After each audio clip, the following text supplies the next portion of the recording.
Halo teman-teman, salam hidroponik.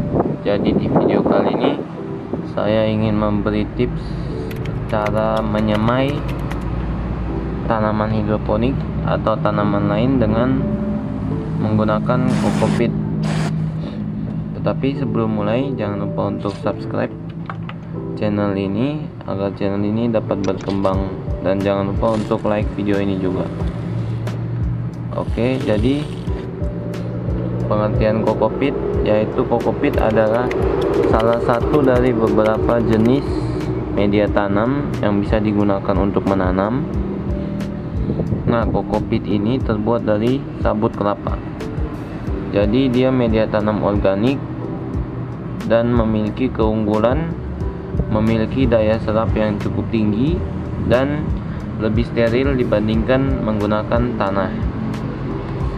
Kenapa lebih steril? Karena biasanya di dalam tanah itu terdapat organisme-organisme kecil yang dapat merusak tanaman, seperti cacing mungkin tidak, tapi banyak seperti kawan-kawannya lah, kawan-kawan cacing, ulat kah atau semut mungkin di dalam tanah itu. Jadi saya akan mengajari cara menyemai dengan menggunakan media tanam kokopit. Jadi sebelumnya di sini sudah ada tanaman selada yang tumbuhnya hanya beberapa. Di sini ada bayam hijau, ada caisip.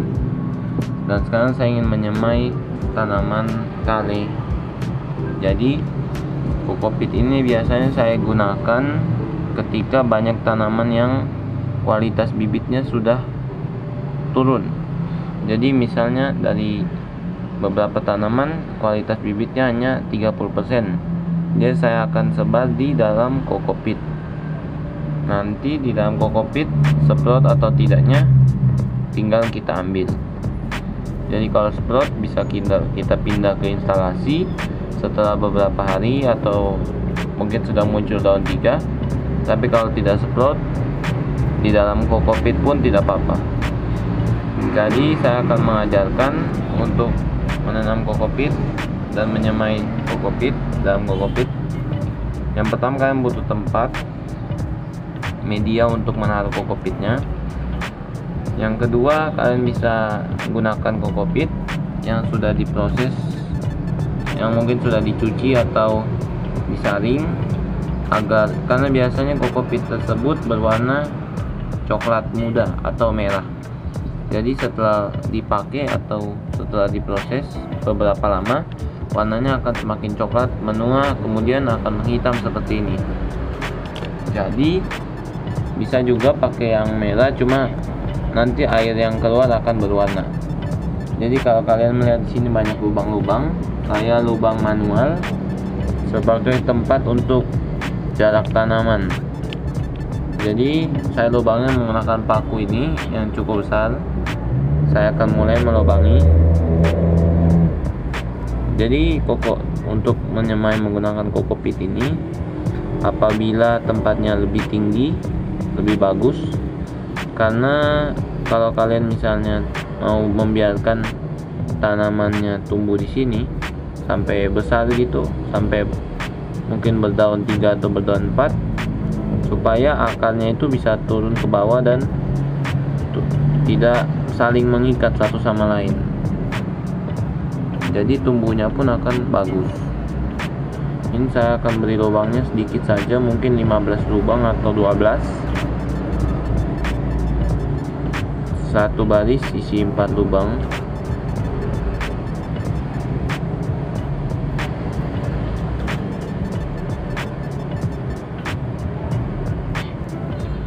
Jadi untuk menyemai ini cukup mudah caranya. Yang jelas memiliki tempat, kokopit, dan bibit yang mau disemai tadi. Karena saya mau menyemai bibit kale, dan saya harus menyediakan bibit kale. Jadi ini ada sekitar 1, 2, 3, 4, ada sekitar 24 lubang. Saya akan taruh dengan bibit ya. Jadi saya akan percepat mungkin videonya. Saya akan isi dengan bibit ini. Jadi kalian bisa nonton percepatan dari video ini.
Oke teman-teman, saya sudah isi tadi dengan bibit-bibit kale. Mungkin tidak kelihatan karena bibitnya juga cukup kecil. Jadi lubangnya juga tidak usah terlalu dalam supaya tanamannya bisa mendapatkan sinar matahari dengan cepat. Setelah disemai seperti ini, kita harus siram dengan menggunakan air.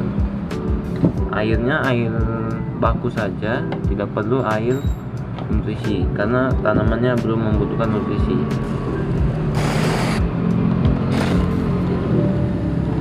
Kita siram menggunakan sprayer. Ini penyiramannya bisa 2 kali sehari, pagi dan sore. Sekalian saya siram yang lain juga.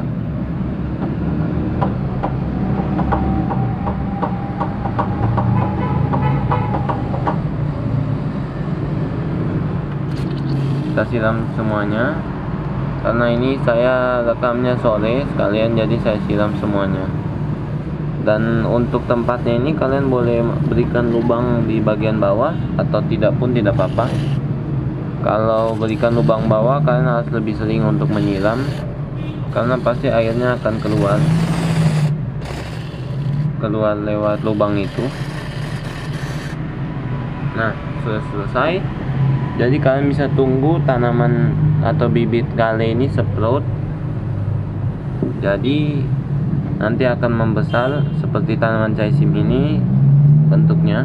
Cuma nanti saya akan biarkan untuk di sini hanya sekitar sampai dia mulai muncul daun ketiga atau daun sejati.